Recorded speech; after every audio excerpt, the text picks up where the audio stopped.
જય અંબે વિદ્યાર્થી મિત્રો, લાસ્ટ લેક્ચરમાં આપણે ચર્ચા કરી ખૂબ જ અગત્યનો ટૉપિક સહાયક અને વિનાશક વ્યતિકરણની શરત. તેના દ્વારા આપણને ખબર પડી કે કયા બિંદુ આગળ આપણને સહાયક એટલે કે પ્રકાશિત શલાકા મળે અને કયા બિંદુ આગળ આપણને વિનાશક એટલે અપ્રકાશિત શલાકા મળે. તો આજનો આપણો ટૉપિક એવો જ કંઈક અહીંયા છે કે બે પ્રકાશ ઉદ્ગમો S1 અને S2, ત્યાંથી કોઈ એક બિંદુ આગળ જો કડા તફાવત 5 હોય, કડા તફાવત 5 હોય, ત્યાં પરિણામી પ્રકાશની તીવ્રતાનું સૂત્ર શું આવશે? ચાલો સમજો. એના માટે આપણે ફરી પાછા બે પ્રકાશ ઉદ્ગમો લઈ લઈએ, S1 અને S2. ત્યાંથી કોઈ એક બિંદુ હું અહીંયા લઈ લઉં છું G. તો આપણે અહીંયા આજે ચર્ચા કરવાના છે કે G બિંદુ આગળ કે જ્યાં પદ તફાવત એટલે પ્રકાશ ઉદ્ગમ S1 અને S2 માંથી નીકળતા તરંગોનો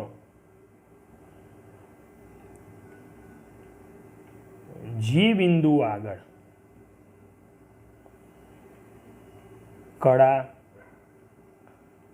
તફાવત કેટલો લેશું? 5 છે. ચાલો, તો ત્યાં આપણે મેળવીશું કે સહાયક મળશે કે વિનાશક.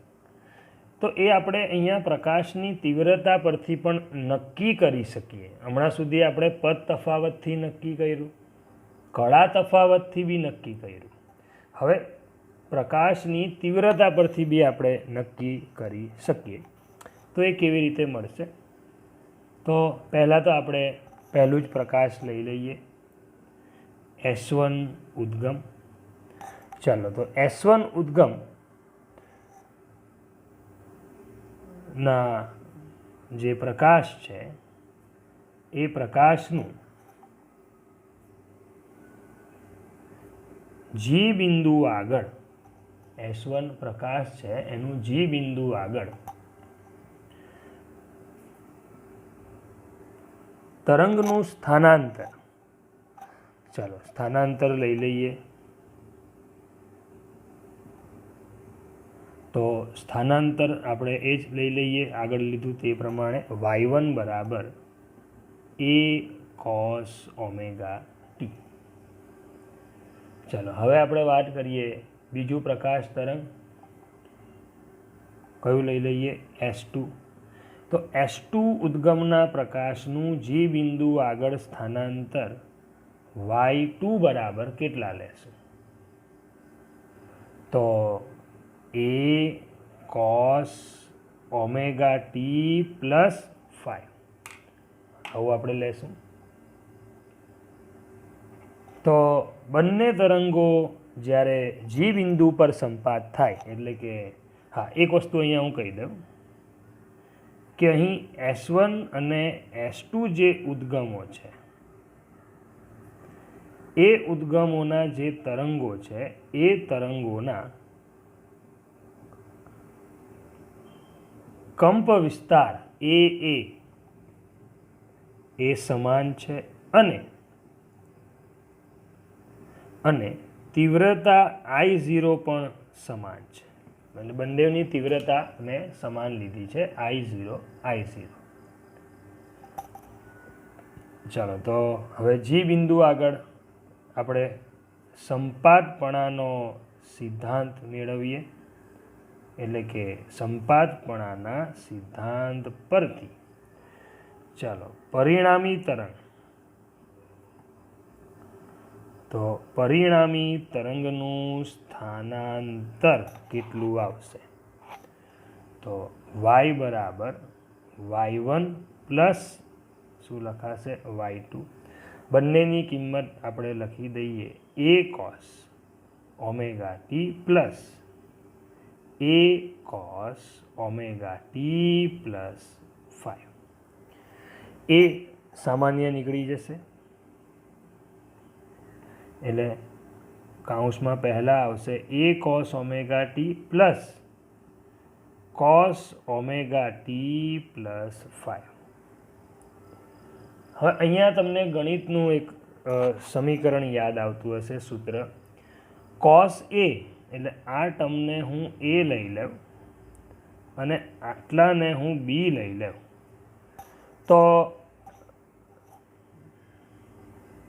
અહીં cos a plus cos b નું સૂત્ર જો તમને ખબર હોય તો 2 cos a અને b નો સરવાળો ડિવાઇડેડ બાય 2 અને cos a minus b divided by 2.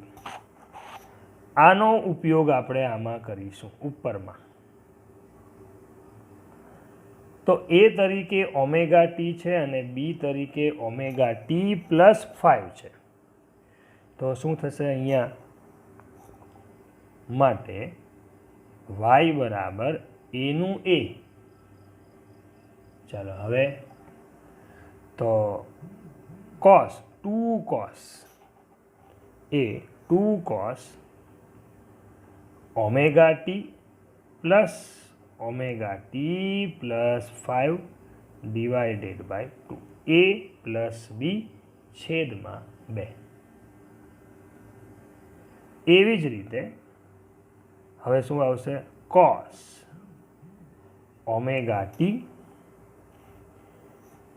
Minus omega T minus 5 એટલે આને બાદ કરવાનું છે એટલે બંને માઇનસમાં આવશે ડિવાઇડેડ બાય 2. એટલે y બરાબર એ 2a થઈ જશે. ચાલો શું થશે હવે? 2a cos omega t plus omega t એટલે 2 ઓમેગા ટી એટલે cos 2 omega t plus 5 divided by 2 cos omega t cancel minus 5 by 2 આવું આવશે. તો y is equal to 2a. આ વિધાનમાં સમય નથી એટલે આ તમારી કડા નથી એટલે આ આગળ આવી જશે અચળ cos 5 બાય 2 અને આ શું મળશે? તો cos આને હું 2 વડે ડિવાઈડ કરી દઉં, લસા 2 કોમન છે તો 2 કેન્સલ થશે એટલે અહીંયા આવશે ઓનલી ઓમેગા ટી અને અહીંયા આવશે 5 બાય 2. તો તમને આ મળી ગયું પરિણામી સ્થાનાંતર, તમારા પરિણામી તરંગનું પરિણામી સ્થાનાંતર. એટલે આ તમારું સમીકરણ આવી જશે પરિણામી તરંગનું સ્થાનાંતર. આ આવશે એની કડા, પરિણામી તરંગની કડા. જ્યારે cos સિવાયનો જે ભાગ છે તો cos સિવાયનો ભાગ છે તમારો 2a cos 5 બાય 2. એ તમારો કહેવાશે જે પરિણામી તરંગ છે. શું કહેવાશે એને? પરિણામી તરંગનો સ્થાનાંતરનો કંપ વિસ્તાર. જો ધ્યાન આપજો, એ છે તમારો પરિણામી તરંગનો સ્થાનાંતરનો કંપ વિસ્તાર. હવે આપણે પ્રકાશની પરિણામી તીવ્રતાનું સૂત્ર અહીંયા લાવવાનું છે. તો એ હવે કેવી રીતે? ચાલો ધ્યાન આપજો. સિમ્પલ છે. કયા બિંદુ આગળ ચર્ચા કરીએ છીએ આપણે? જી બિંદુ આગળ. ચાલો જી બિંદુ આગળ જે આપાત પ્રકાશ છે, આપાત પ્રકાશ, તો આપાત પ્રકાશની જે તીવ્રતા છે એ શું લખાશે? I0 ચલે છે a². આપાત પ્રકાશની તીવ્રતા I0 ચલે છે a². હવે પરિણામી તરંગ માટે શું લખીશું? પરિણામી તીવ્રતા, તો એવી રીતે પરિણામી પ્રકાશની તીવ્રતા હું લઈ લઉં છું I, આને હું સમીકરણ 1 આપી દઉં. તો I ચલે છે શું લખાશે? એના કંપ વિસ્તારનો વર્ગ. તો એનો કંપ વિસ્તાર તમને મળે છે 2a cos 5/2 અને એનો આખાનો વર્ગ, કારણ કે કંપ તીવ્રતા કંપ વિસ્તારના વર્ગના સમપ્રમાણમાં. એટલે I ચલે છે શું આવશે અહીંયા? 4a² cos² 5/2. આ તમારું આપી દઈએ સમીકરણ નંબર 2. તો સમીકરણ 1 અને 2 પરથી સમીકરણ 1 અને 2 પરથી ચાલો શું લખાશે? બંનેનો ગુણોત્તર કરી દઈએ. તો I/I0 બરાબર 4a² cos² 5/2 છેદમાં a². અહીં થઈ જશે કેન્સલ, જેથી આના પરથી હું I ને કરતા બનાવું તો I0 ઉપર, એટલે આવશે 4I0 cos² 5/2. આ તમને મળી ગયું તમારા જે પરિણામી પ્રકાશ છે એની તીવ્રતાનું સૂત્ર, પરિણામી તરંગની તીવ્રતા. હવે મેં તમને કીધું શરૂઆતમાં કે પરિણામી પ્રકાશની તીવ્રતા પરથી આપણે નક્કી કરીશું કે આપણને સહાયક વ્યતિકરણ મળશે કે વિનાશક. ચલો એ હવે કેવી રીતે આપણે આવશે? હવે ધ્યાન આપજો. એક વસ્તુ કોમન આપણે જોઈ ગયા, સહાયક વ્યતિકરણ રચાય ત્યારે પ્રકાશની તીવ્રતા હોય છે મેક્સિમમ. તો આ તીવ્રતા મેક્સિમમ ક્યારે થાય? કે જ્યારે કોસ ઘટક મહત્તમ બને. હવે તમને ખબર હશે કોસ થીટા કે સાઇન થીટા એની મહત્તમ વેલ્યુ હોય 1. એટલે આ આખું પદ 1 ક્યારે બનશે? તો એ 5 પર ડિપેન્ડ છે. 5 એટલે બંને વચ્ચેનો કડા તફાવત. એનો મતલબ કે જો તમારા 5ની વેલ્યુ હું શું લેવું કે જેથી કોસની વેલ્યુ મેક્સિમમ, એટલે કે કોસની વેલ્યુ 1 બની જાય, તો હું પહેલાં લઈ લઉં 0. તો cos 0 1 મહત્તમ આવી ગયું. ચલો નેક્સ્ટ cos લઈ લેવ હવે હું 2π, તો 2πના છેદમાં 2 એટલે cos π. cos πની કિંમત આવશે -1, એનો વર્ગ એટલે +1, એટલે બીજું લેવાશે ±2π. તમે માઇનસ લેવ તો બી એનું એ જ થવાનું. પછી હું ડાયરેક્ટ લઈશ 4π, તો 4πના છેદમાં 2 એટલે 2π. cos 2πની કિંમત 1 એટલે ±4π. એવી રીતે આગળ વધારીએ તો ±6π. આવી રીતે જો તમે 5ની વેલ્યુ લેશો તો પ્રકાશની તીવ્રતા I તમારું આવશે મહત્તમ. અને આપણે શરત જોઈ ગયા સહાયકની, જેથી G બિંદુ આગળ શું મળશે આપણને? સહાયક વ્યતિકરણ. એ ભૂલી નહીં જતા કે સહાયક વ્યતિકરણ એટલે ફૂલ પ્રકાશિત પટ્ટો, ફૂલ પ્રકાશિત. ચલો હવે વિનાશક ક્યારે મેળવાશે? તો એ પણ આ સૂત્ર પરથી આપણને ખ્યાલ આવી જશે. કેવી રીતે? જો હું 5 બરાબર હવે શું લેવું કે જેથી કોસની વેલ્યુ 0 થઈ જાય, એટલે તીવ્રતા પણ 0, બધું જ 0. તો 0 ક્યારે લઈશું? તો હું ±π લઈ લઉં. કેમ ભાઈ? તો આપણને ખબર છે કે cos પાઈ લઈ લઉં એટલે π/2, cos π/2 ની કિંમત 0. તમને પાછી કોસની વેલ્યુ ખબર હોવી જોઈએ. પછી હું લઈ લઉં ±3π, 3π/2 0. એવી રીતે હું લઈ લઉં 5π એવી રીતે ±7π. તો તમારી પ્રકાશની તીવ્રતા એ આવી જશે ન્યૂનતમ. ન્યૂનતમ એટલે 0, જેથી જી બિંદુ આગળ તમને મળશે વિનાશક વ્યતિકરણ. તો આ રીતે પહેલાં આપણે જોયું સહાયક અને વિનાશક વ્યતિકરણની શરતમાં કડા તફાવત આધારિત કેવી રીતે આપણે સલાકાઓ મેળવીશું, પછી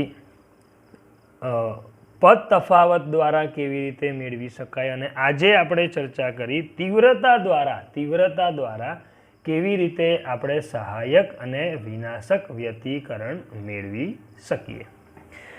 અહીંયા જી બિંદુ અહીંયા છે, તમને અહીંયા ખ્યાલ આપી દઉં કે વ્યતિકરણ કેવી રીતે રચાય. તો આ જે ભાગ છે બરોબર વચ્ચેનો, જે n બરાબર 0, જ્યાં તમને ફૂલ્લી પ્રકાશિત વ્યતિકરણ મેળવી શકો. પછી એની ઉપરની સાઈડ આ બાજુ તમે n બરાબર 1 લઈ લો, એ ત્યાં તમને પ્રથમ પ્રકાશિત મળે. એવી રીતે આ બાજુ તમે n બરાબર, આ પણ તમારો 1 થશે, પણ નીચેની તરફ છે એટલે હું -1 કહી દઉં. એવી રીતે અહીંયા તમને n બરાબર 2 લઈ લો. એવી રીતે અહીં પણ તમે n બરાબર -2. અહીંયા તમને વ્યતિકરણની સલાકાઓ જોવા મળશે. તો આ રીતે તમને પૂછાય કે પરિણામી પ્રકાશની તીવ્રતા પરથી કેવી રીતે સહાયક અને વિનાશક વ્યતિકરણની સલાકા મળે, તો તમે આ રીતે એને સાબિતી આપી શકો. ચલો નેક્સ્ટ આમાં જ એક ટોપિક બીજો છે, એની બી આપણે સાથે સાથે ચર્ચા કરી જ લઈએ. એ છે થોડુંક ડિટેલમાં જોઈ લઈએ. અહીંયા એ છે તમારા સુસંબદ્ધ અને અસુસંબદ્ધ ઉદ્ગમ.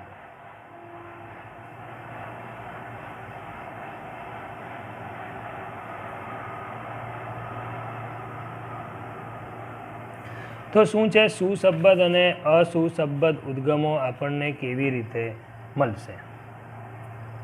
ધ્યાન આપજો, આ પણ ઇઝી ટોપિક છે. જો કે થોડીક ચર્ચા આપણે આગળ કરી ગયા, પાછી એ ચર્ચા તમને કરાવી દઉં કે આ જે બંને ઉદ્ગમો છે, જો બંને ઉદ્ગમોમાંથી S1 અને S2 એમાંથી નીકળતા તરંગો જે છે, જો એ નીકળતા તરંગોની જે કળા હોય, એ કળા તમારી સમાન દોલનમાં હોય, એ લોકોની કળા સમાન દોલનમાં હોય, અથવા પ્રસરણ પામતા પામતા, એટલે જેમ જેમ તરંગો આગળ વધશે તેમ તેમ માની લો કે એનો કળા તફાવત જે છે 5, કળા તફાવત 5, એ તમારો જો સમયની સાથે અચળ રહેતો હોય, બંને વચ્ચેનો કડા તફાવત અચળ રહી, તો તમારો S1 અને S2 જે ઉદ્ગમ છે એને આપણે કહી દઈશું સુસંબદ્ધ ઉદ્ગમ. મોટે ભાગે વ્યતિકરણ મેળવવા માટે ઉદ્ગમો સુસંબદ્ધ હોવા જોઈએ. આનાથી ફાયદો શું? સુસંબદ્ધ ઉદ્ગમ લેવાનો મેઇન ફાયદો તમને હું જણાવી દઉં કે સુસંબદ્ધ ઉદ્ગમ જો તમે લઈ લો તો તમને જે પણ વ્યતિકરણ મળશે એ તમારું સ્થિત વ્યતિકરણની ભાત રચાય. અમુક કે છે સાહેબ સ્થિત વ્યતિકરણ તો અમે સમજ્યા કે સંપાતીકરણ બિંદુ આગળ ઉદ્ભવતી ઘટનાને વ્યતિકરણ કહીએ, પણ સ્થિત વ્યતિકરણ કોને કહેવાય? તો સ્થિત વ્યતિકરણ એને કહેવાશે કે તમને જે પણ આ તીવ્રતા મળે છે ને, કઈ? તો ભાઈ પરિણામી તરંગની જે તમે તીવ્રતા શોધી, કઈ તીવ્રતા? હમણાં જ આપણે સૂત્ર લખ્યું ને, કયું? I બરાબર 4I0 cos સ્ક્વેર 5/2.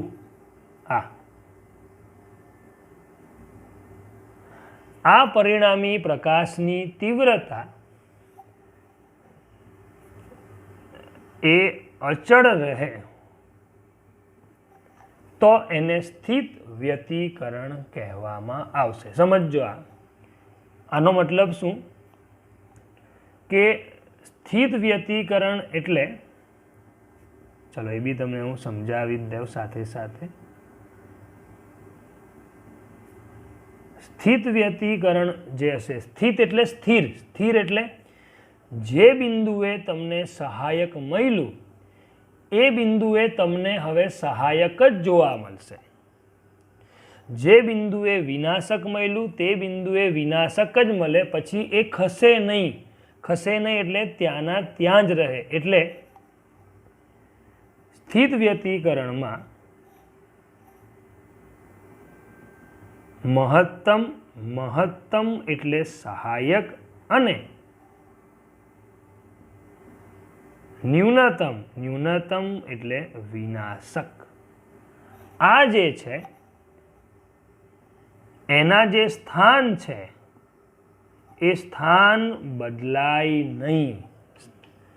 એટલે કે જો તમને પી બિંદુએ સહાયક મળ્યું તો પછી ત્યાં કાયમ માટે સહાયક જ મળશે. એ પછી ક્યાંક એ 5મા નંબરનું સહાયક મળ્યું તો ત્યાં 5મા નંબરનું જ સહાયક રહેવું જોઈએ, ખસવું જોઈએ નહીં. બીજું, સહાયક એટલે ફૂલ પ્રકાશિત, તો એની પ્રકાશિત જે તીવ્રતા છે એ એવી ને એવી જ દેખાવી જોઈએ. ઘણીવાર આપણે ખબર બલ્બમાં લાઇટ ડીમ ફૂલ થાય તો દિવાલમાં કેવું તમને આમ ઝાંખું, પછી ફૂલ પ્રકાશિત, ઝાંખું, ફૂલ પ્રકાશિત જોવા મળે. એવું અહીંયા સહાયકમાં જોવા નહીં મળે. જેવું હશે તેવું જ બેઠી જ તીવ્રતા તમને જોવા મળશે. અને સ્થિત વ્યતિકરણ ક્યારે રચાય? જ્યારે ઉદ્ગમો સુસંબદ્ધ હોવા જોઈએ. ઉદ્ગમો સુસંબદ્ધ હોવા જોઈએ એટલે કે એનો કડા તફાવત અચળ રહેવો જોઈએ. બરાબર? એટલે અહીંયા તમને એ બી ખ્યાલ આવી ગયો કે બંને ઉદ્ગમોમાંથી નીકળતા વચ્ચેનો કડા તફાવત જો અચળ, તો એ મોસ્ટ ઓફલી વ્યતિકરણ મેળવવા માટે ઉદ્ગમો સુસંબદ્ધ જ લેવામાં આવે છે. પણ અમુક એમ કે સાહેબ હું અસુસંબદ્ધ લઈ લઉં તો, ને અસુસંબદ્ધ ઉદ્ગમ કોને કહેવાય? ચાલો એ બી સમજાવી દઈએ.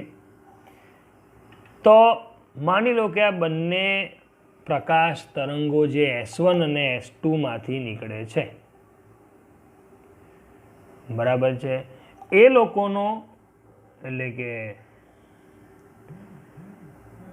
જો બંને ઉદ્ગમોમાંથી નીકળતા તરંગોનો કડા તફાવત 5 જો એ સમયની સાથે, હવે આમાં શું હશે, પેલામાં અચળ હોય તો આમાં શું હોય, સમયની સાથે સતત બદલાય, એટલે કે એ ઝડપથી બદલાઈ જાય, તો તેવા ઉદ્ગમ, એટલે કે તો તે ઉદ્ગમોને આપણે કહેશું અસુસંબદ્ધ ઉદ્ગમો. બરાબર, તો એવા ઉદ્ગમોને આપણે અસુસંબદ્ધ ઉદ્ગમો કહેવાય. હવે આનાથી શું થાય? આનાથી તો ભાઈ કડા તફાવત 5 બદલાઈ જાય તો તીવ્રતા એવી ને એવી જ રહેશે? નહીં રહી.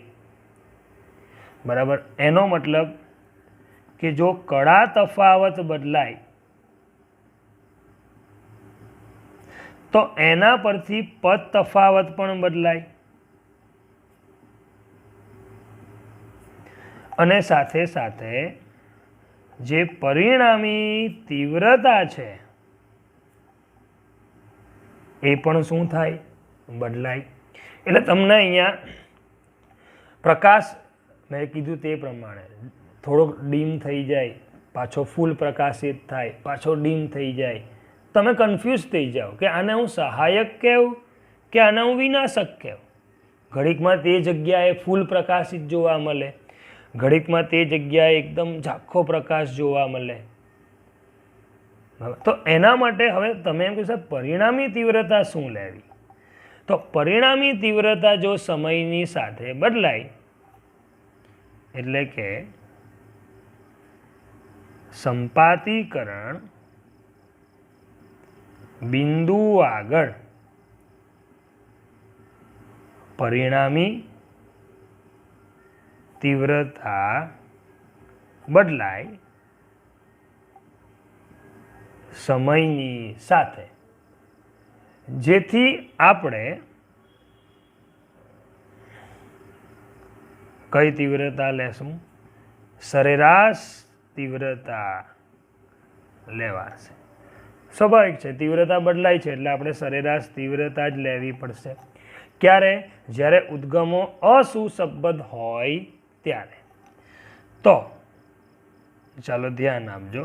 તો સરેરાશ તીવ્રતા એટલે આપણે લેવો પડે આઈનો સરેરાશ. આઈની વેલ્યુ છે જ આપણી પાસે, તો અહીંયા 4I0 cos square 5/2. 4 અચળ, I0 આપાત પ્રકાશની તીવ્રતા AB અચળ, એટલે સરેરાશ માત્ર કોનું લેવાનું રહ્યું? તો માત્ર રહ્યું cos square 5/2.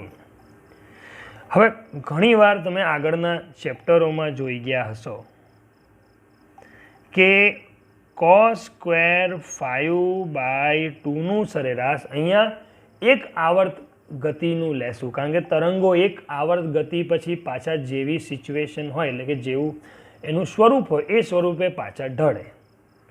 તો cos square 5/2નું સરેરાશ ડાયરેક્ટ નહીં લઈ શકાય. એટલે પહેલાં cos squareનું આપણે એક સમીકરણ છે, cos square થીટા બરાબર 1 + cos 2 થીટા / 2. એ સૂત્ર જો અહીંયા લઈએ તો 1 + cos થીટા / 2. જેથી અહીંયા 2 ને હું આગળ લઈ લઉં, એટલે માત્ર કોનું રહ્યું? 1 + cos 5નું, એટલે કે 5નું સરેરાશ. ચાલો તો ધ્યાન આપજો. 1/2 એઝ ઇટ ઇઝ, 1નું 1 પણ cos 5નું, ચાલો એક સ્ટેપ વધારે લખું તમારા માટે, બંનેને છૂટા પાડી દઉં સરેરાશને. એટલે આ 1/2નું 1/2, આ 1 પ્લસ આ આવી જશે 0. કેમ? આ યાદ રાખજો કે cos ઘટક હોય કે sin ઘટક હોય, એનું સરેરાશ મૂલ્ય ઓલવેઝ 0 જ લેવામાં આવે છે.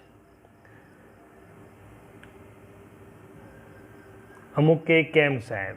તો એને હું શોર્ટમાં ચરણ દ્વારા સમજાવી દઉં. અહીંયા cos 0ની વેલ્યુ શું આવે? 1. cos π/2 ની વેલ્યુ શું આવે 0,